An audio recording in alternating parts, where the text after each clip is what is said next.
ሰላም ከመይ ጽንሑ ክብራት ተኸታተልትና ነሳዕ ዝሓረናዮም ሓደሽቲ ዜናታት ሒዝና መጺና ኣለና።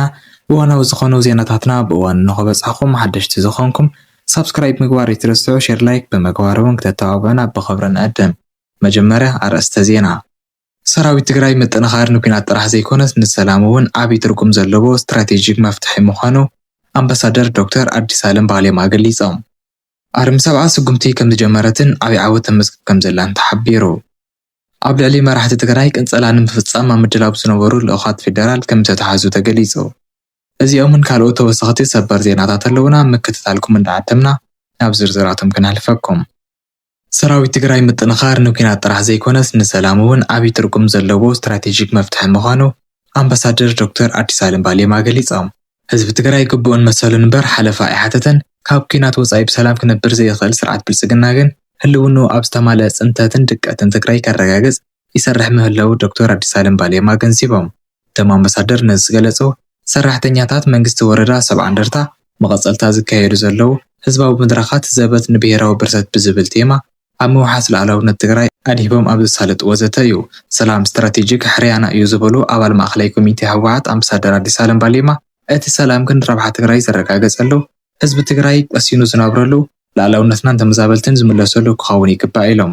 ሙሉእ ሰላም ልዕሊ ጥይት ዘይምትኳስ ምዃኑ ብምጥቃስ ሻድሻይ ክረምቲ ፈቆዶ ኬንዳ ተበታቲኑ ዝርከብ ዝተሰደተን ዝተመዛበለን ህዝቢ ሰኣን ምግብን መድሓኒትን ብሰላሕታ ይበርስ ምህላው ገሊፆም።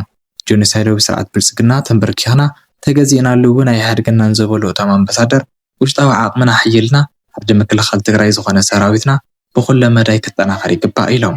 ሰራዊት ትግራይ ብሓይሊ ሰብን ሎጂስቲክን ምጥንኻር ንኩናት ጥራሕ ዘይኮነስ ንሰላም እውን ዓብዪ ትርጉም ከም ዘለዎ ብምግላጽ እዚ ድማ ጸላእቲ ክልተ ግዜ ክሓስቡ ገይሩ ናብ ልዝብ ኣእትዩ በሪ ሰላም ክኽፍት ከም ዝኽእልን ጸላእ ደፊኡ እንተምጽኡ ግን ክንከላኸሎ ጥራይ ዘይኮነስ ክንስዕሮ ግድን ይብሉ ኢሎም።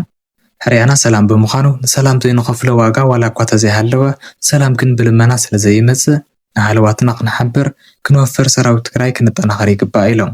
ተጋሩ ንበይንና ተፈሊና ከም ካልኣይ ዜጋ ንረኣየሉ መንገዲ ብፍላይ ነዳዲ ሸቐጥ በጀት ከይኣቱ ዝዕፀወሉ ከይዲ ሓደገኛ ብምዃኑ ህልውናና ኣብ መቓብር እዚ ጆኖሳይዳዊ ስርዓት ብልጽግና ይረጋገጽ ኢሎም።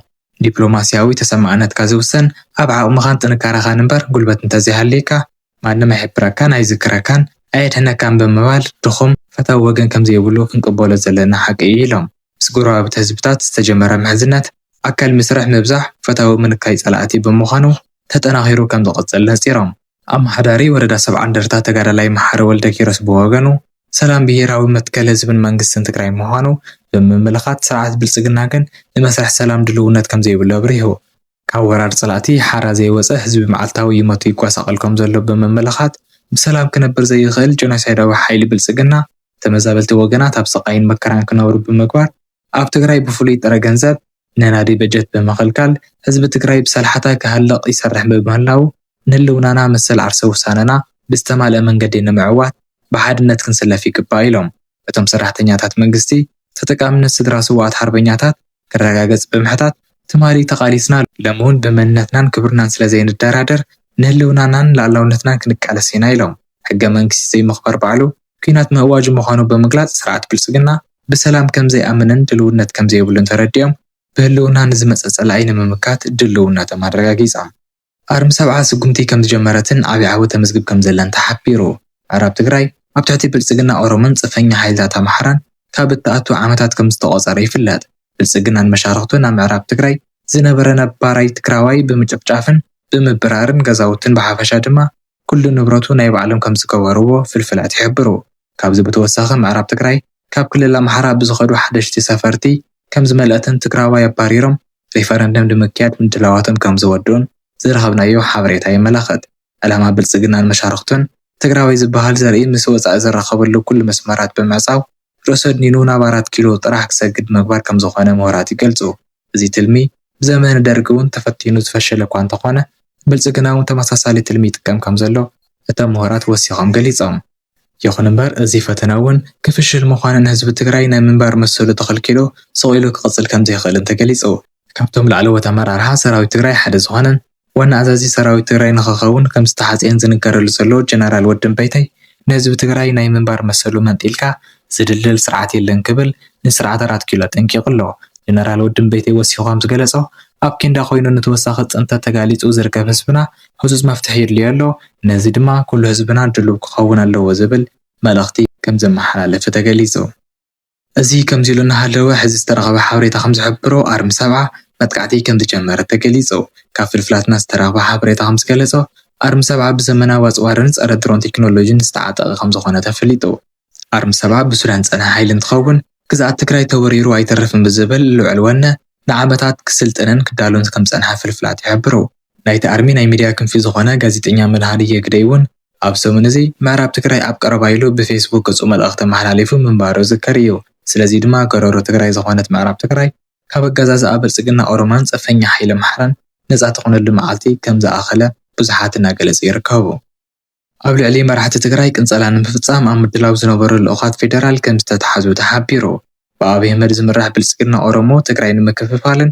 ህዝቢ ትግራይ ብሕድሕድ ጎንፂ ኣብ ከቢድ መከራ ክትነብር ንምግባርን ትልሚ ውፅኢ ይሰርሕ ከም ዘሎ ክፅብፀብ ፀኒሑ እዩ ብልፅግና ኦሮሞ ትግራይ ንምክፍፋል ካብ ስርሖም ዓበይቲ ሸርታት ድማ ኣብ ምዕራብ ትግራይ ዕጡቃት ምስልጣንን ምዕጣቕን ኣብ ሓራ መሬት ዓፋር ዕጡቃት ምትእኽኻብ ሚልዮናት ገንዘብ መዲቦም ንኣተሓባበርቲ እናሃቦ ህዝቢ ትግራይ ብስርቅን ስእነት ሰላምን ሳኸ ምግባርን ካልኦታት ከም ዝርከብዎም ተገሊጹ ብልፅግና ኦሮሞ ውዕል ፕሪቶርያ ምስ ተፈረመ ዝተወሰነ ሓገዝ እኳ እንተለኣኸ ድሕሪት ግን ህዝቢ ትግራይ ኣብ ቀጻሊ ስቃይ ዝነብረሉ ገመድ እናዳለወ ከም ዝነበረ ፍልፍላት ይሕብሩ ስለዚ ድማ ከም እምነት ብልፅግና ኦሮሞ ልዕልና ኦሮሞ ዝረጋገፅ ኣብ ምድኻም ትግራይን ኣምሓራን ከም ዝኾነ ተፈሊጡ ነሲዑ ድማ ትግራይን ኣምሓራን ብኩሉ መዳይ ንኽደቃ ብልፅግና ኦሮሞ በርቲዑ ይሰርሕ ከም ዘሎ ምፍላጥ ተኻኢሉ ሕጂ ዝተረኸበ ሰበር ዜና ከም ዝሕብሮ ኣብ ልዕሊ መራሕቲ ትግራይ ቅንፀላ ንምፍፃም ኣብ ምድላው ዝነበሩ ልኡኻት ፌደራል ከም ተተሓዙ ተሓቢሩ ካብ ፍልፍላትና ዝተረኸበ ሓበሬታ ከም ዝገለጾ ብልፅግና ኦሮሞ ናብ ትግራይ ኣካላት ስለያ ኢትዮጵያ ፌደራል ብምልኣኽ